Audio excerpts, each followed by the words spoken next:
그럼 이 문건 내용을 말씀드릴게요. 문건 내용 그대로 읽어드릴게요. 이 네. 문건 기억나시나 봐주세요. 예. 그 문건에 나중에 제시해드릴게요. 저희 차후에 나오시면은 그때 제시하겠습니다. 그 문건이 누가 작성했는지는 지금 잘 모르겠습니다. 근데 증인 휴대전화에서 나온 건데요. 내란죄로 현직 대통령에 대해 수사하고자 하는 수사기관과 민주당의 조처에 강한 반발 필요라는 내용이 기재되어 있는데요. 이 내용 혹시 기억하십니까? 기억 안 나세요? 또 어떤 내용이냐면요. 그 다음 단락에 1년 사퇴에 여당 대표 사퇴는 당연한데 한 대표의 사퇴 여론 조성, 여러 최고위원 사퇴로 한 대표 물러가도록 이라는 부분이 기재되어 있는데요. 기억나십니까? 안 납니다. 그럼 당시에 이 한동훈 대표 몰아내려고 뭔가 이 전략을 구상한 적 있습니까? 그런 적은 없습니다. 예, 63번 묻겠습니다. 1차 표결 이후에 한동훈이 국민의힘이 표결에 참여해야 한다라는 입장을 이제 공공연히 밝혔고 이후 실시한 12월 14일 윤석열에 대한 2차 탄핵 소추안에 대해서는 일부 국민의힘 의원들이 참석해서 가결된 사실 알고 있으시죠? 네. 한동훈이 12월 16일 당대표에서 사퇴했고 당대표 대행을 하게 된 권성동이 12월 17일 국민의힘 원내대책회의에서 대통령 권한대행은 대통령 권리 시에는 헌법재판관을 임명할 수 있지만 대통령 직무정지 시에는 임명할 수 없다라는 의견 언론에 밝힌 사실 알고 있으시죠? 뭐 하여튼 잘 기억은 안 납니다. 예. 정무수석인 증인은 그 새 원내대표이자 당대표 대행인 권성동하고 사전에 이제 권성동이 그러한 발표할 때 미리 사전에 소통한 사실이 있습니까? 없습니다. 정무수석이시니까는 권성동하고 자주 소통하셨지 않습니까? 자주 소통 안 했습니다. 그 추경호 때와 달라진 이유가 있습니까? 대통령 계엄 이후와 이전 상황은 저희 대통령실의 업무 자체가 거의 반 이하로 줄어 있었습니다. 증인은 추경호가 그 비상계엄이 발생하기 전인 24년 11월에 비상계엄 한 달 전입니다. 네. 11월경 국민의힘이 더불어민주당하고 각자 헌법재판관 후보자 지명하기로 합의하고 그 후속 조치로 인사청문 특별위원회 개최해서 12월 내에 국회에서 헌법재판관 선출하는 것으로 합의한 사실 알고 있습니까? 네, 대체적으로 뭐 대체적으로 알고 있으세요? 예, 예. 당시는 추경호하고 증인이 그런 내용에서 소통을 좀 하셨습니까? 일부 의견 나눈 건 있습니다. 아, 그래서 증인이 알고 계신 거예요? 예. 예. 67항 묻겠습니다. 윤석열이 탄핵 소추돼서 12월 14일부터 한덕수가 권한대행으로 대통령 직무수행했죠. 네. 증인은 당시 국회 몫의 헌법재판관 3인의 임기가 이미 종료해서 헌법재판소 재판관이 6명으로 운영되고 있었던 상황 알고 있으시죠? 네. 이와 관련해서 국민의힘 당대표 대행 겸 원내대표 권성동은 한덕수가 헌법재판관을 임명할 수 없다고 주장했는데 당시 대통령실도 이와 같은 입장이었습니까?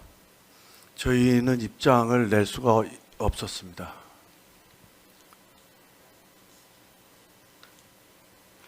생략하겠습니다. 근데 아까 말씀했듯이 그 여야당이 각자 후보자 추천해서 12월 내로 선출하기로 합의했었지 않습니까? 그것서부터 연결해서 질문을 주시면 제가 좀 어렵습니다. 질문이. 다시 묻겠습니다. 증인 왜 그러냐면은 증인이 뭐라고 대답하셨냐면 아까 제가 69항입니다.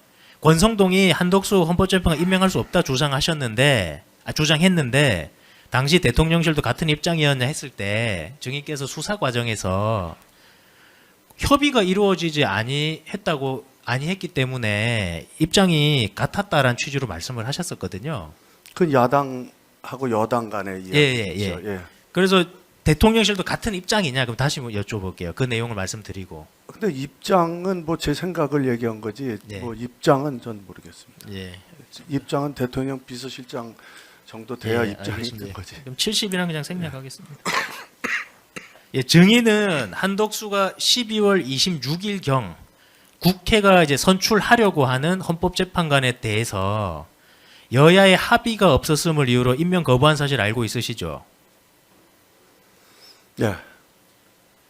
당시 한덕수가 대국민 담화로 이제 그런 임명 거부를 했는데요. 대국민 담화를 발표하면서 네. 증인을 비롯한 대통령 비서실 관계자하고 한덕수가 어떤 그와 관련된 논의를 한 게 있습니까? 전혀 없습니다. 전혀 없어요? 네, 네. 증인이 아시는 건 전혀 없습니까? 예. 결국은 12월 4일 회의 내용에 따라서 여당, 정부, 대통령실이 말 그대로 단일 대오로 윤석열의 탄핵을 막기 위한 조치를 한 것 아닙니까?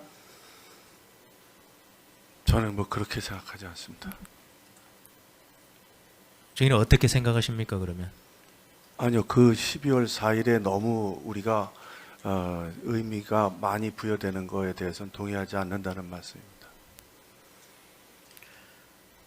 증인은 이제 한덕수가 탄핵 소추돼서 최상목이 12월 27일부터 대통령 권한 대행한 사실을 알고 있으시죠? 네.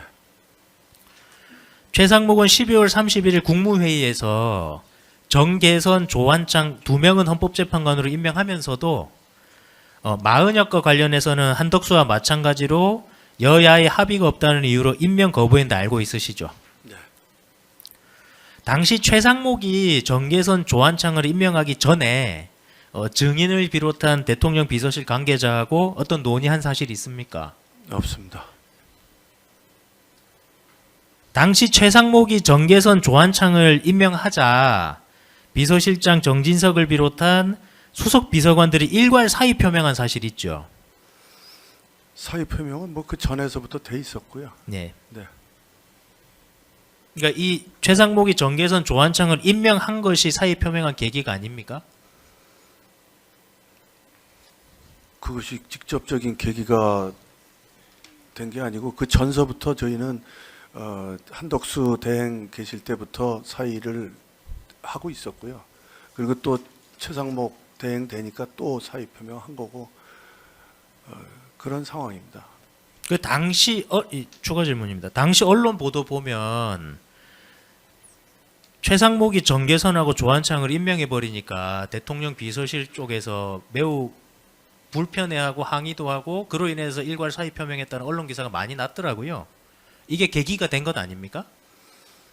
제가 보지 못한 거를 그렇다고 할 수는 없습니다. 당시 증인도 사의 표명했습니까? 일괄입니다. 예. 80분 생략하겠습니다. 최상목은 자신이 일일이 수석 비서관들한테 전화를 걸어서 사의를 만료했다고 진술했는데 사실입니까?